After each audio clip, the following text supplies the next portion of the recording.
Baik, terima kasih. Kita ke berita terakhir. Warga Latu Halad tolak pelantikan Audy Salhuteru sebagai Raja Negeri Latu Halad.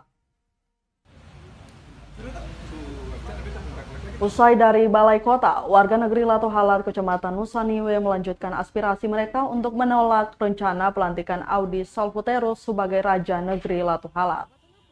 Sekretaris Mata Rumah Parenta, Peter Salhuteru kepada wartawan Rabu 8 Juni 2022 mengatakan, pelantikan Audy direncanakan digelar Jumat besok dan pihak Soa Parenta Latu Hihin menolak itu.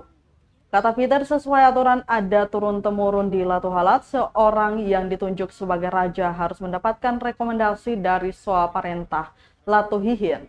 Namun Audy sendiri tidak mendapatkan rekomendasi itu, sehingga Audy memanfaatkan mereka yang ada di lembaga Saniri untuk memuluskan langkahnya diangkat sebagai raja. Menurutnya penolakan dilakukan untuk mengembalikan serta memposisikan sejarah di negeri Latu Halad sesuai pranata adat yang ada. Ia mengaku sudah menyampaikan masalah ini ke pihak Komisi 1 DPRD Kota Ambon. Prinsipnya, DPRD harus bisa serius melihat persoalan tersebut.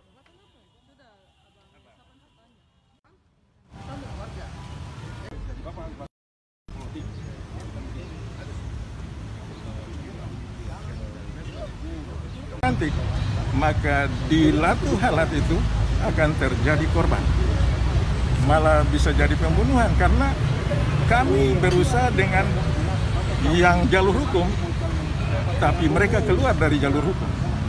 Mereka bertindak menurut mereka, tetapi kami tetap ikuti peraturan sampai saat ini.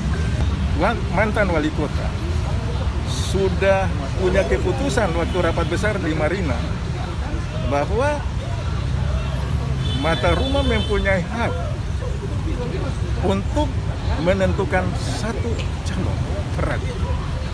Tapi si Audy ini memang dia berasal dari Mata Rumah, tapi dia tidak diizinkan untuk naik ke periode 2. Lalu dia ambil jalan pintas untuk bertemu dengan badan sendiri dan pejabat untuk dukung dia.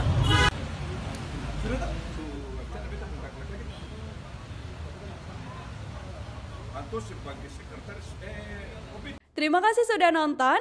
Jangan lupa like, subscribe, dan share ya.